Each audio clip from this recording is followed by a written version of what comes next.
Hey, Mark. Hey, Bart. How are you? Good, how are you? Good to see you. Good to see you. What you doing? I'm just going through some pennants here. Wow, these are all pennants? Yeah, all these bins have pennants in them, pretty much floor to ceiling. No kidding. So besides all the ones you have in the museum, you got all these. How many would you say you have in total? If you count the ones in here plus the ones on the walls, that's got to be close to 400. Whoa, 400. Yeah. Wow, can we see a couple of these? Oh, absolutely. All right. Man, look at that. Beautiful 1967 All-Star game. Yeah, I've actually got 39 of these All-Star pennants ranging from 1947 all the way to 72. Wow, the All-Star game's coming up in Seattle. Yeah, it's hard to believe we're almost there. Tell you what, how about we pretend we didn't plan this and we'll go upstairs and do a 3-part episode and we'll call it All-Star Pennant Parade. Sounds good. Let's improvise. Okay, so starting in 1947, this is so awesome. I'll tell you what, how about if you lay these down and tell us a little bit about them, and I will take a picture and we'll run through them all. That sounds great. We'll show them all. All right.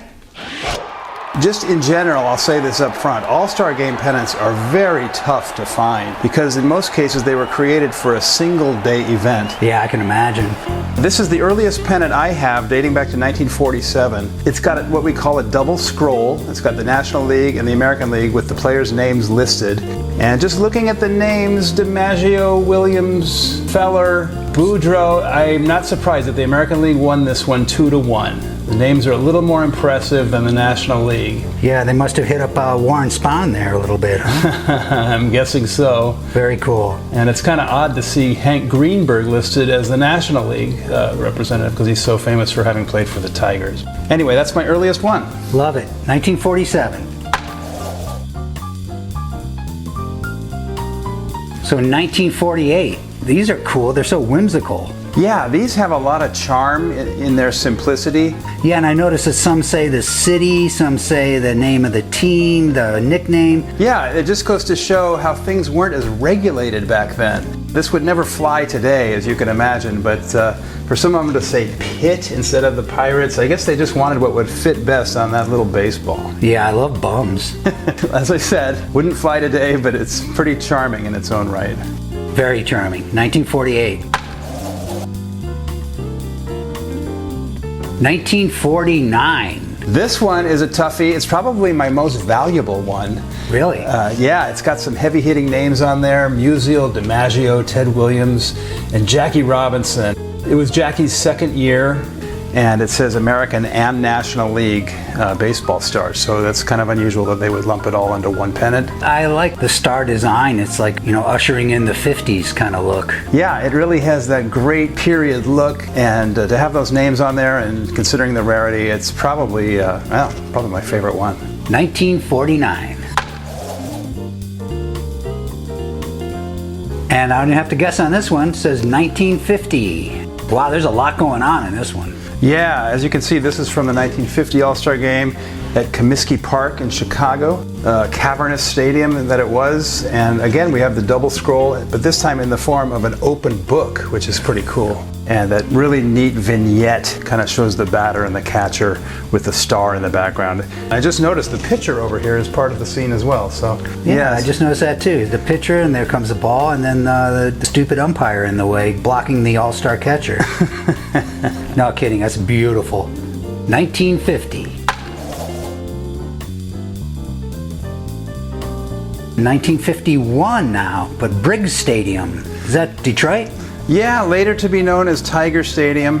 Again, a lot going on in this pennant. You got all the stars and the shield of the city of Detroit and the stadium itself, and then the double scroll, American and National League stars. So just another beauty from 1951. List all the players. Like, they would never do that these days. There's probably too many players to begin with. What I love too is they got Dom DiMaggio and Joe DiMaggio. Oh yeah, that's pretty cool. And then you got Larry Doby right below them. Yeah. And Stan Musial, whose name is just on every single one of these All-Star pennants of the mid-century. Yeah, and Ferris Fame. Wait, what? Who?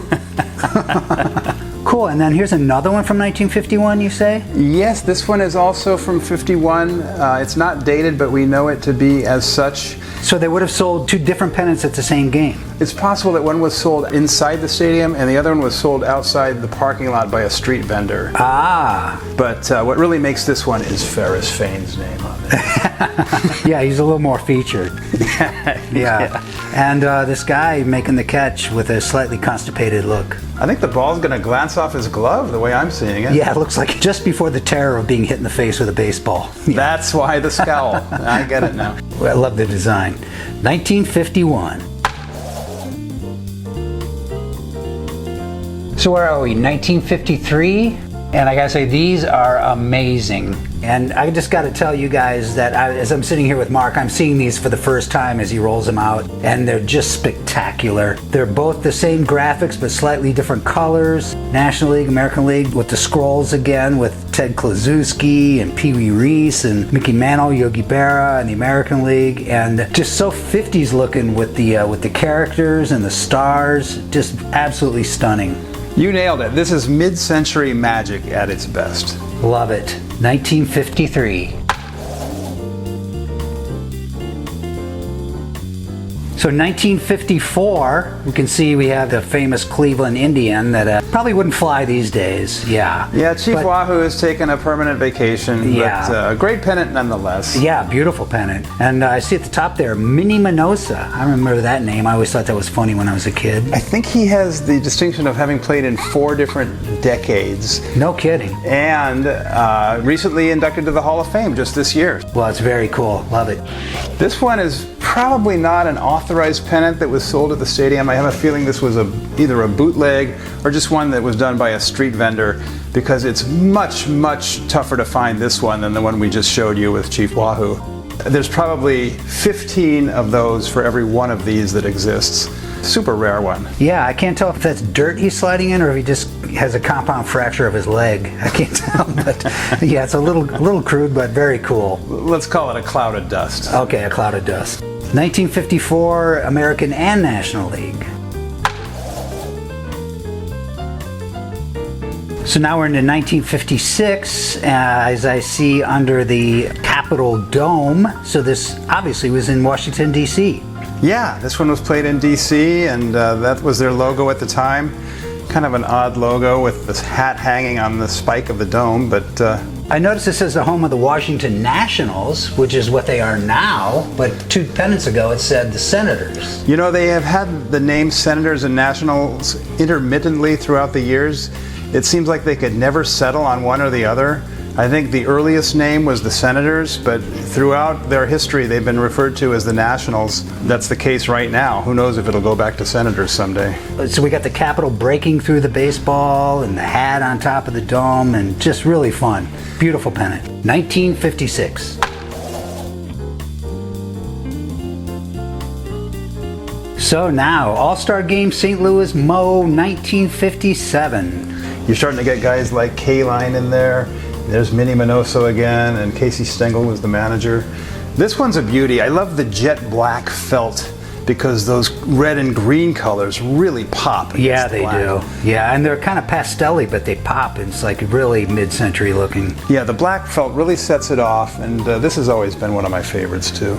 The batter needs to get his elbow up and to get back a little bit more weight on his back foot. I see he's kind of lunging, but there's nothing I can do about that now. Well, if that's a fastball coming in and his bat is still there, I think that he has 0 chance of connecting on that.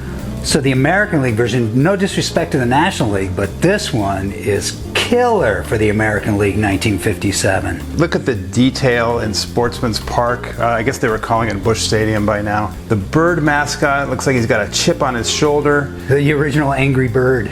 The company that manufactured this is called Trench, and this is just some of their best work. They had the best artists, and they really produced quality pennants back in the day. I love the pennants around the stadium, but there's only 8 of them. Were there only 8 teams in the American League in 1957? Yes, in 57, both leagues only had 8 teams, and you had to have the best record among the 8 because there were no divisions and no playoffs. You just won the pennant. You win the then pennant you and play for the World Series. That's exactly right. I love this one, 1957.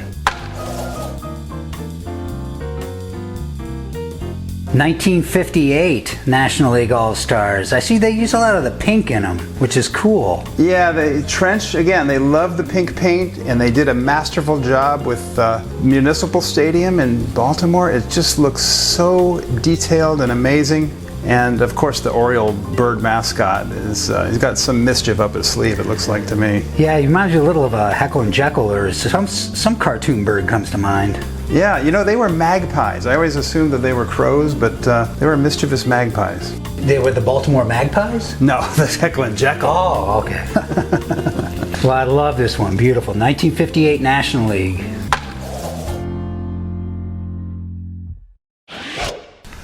Well, Mark, how fun was that, huh? Part one of the All-Star Week Pennant Parade, 1947 to 1958. Some beauties. Yeah, that's for sure. Next segment, we're going to show you pennants ranging from 1959 to 1964 with a few surprises sprinkled in. Ah, that's going to be fun. I can't wait. Me too. And if you guys like what you see, please remember to share, like, and subscribe. We can't tell you how much we appreciate you tuning in. Well, we can, but we won't.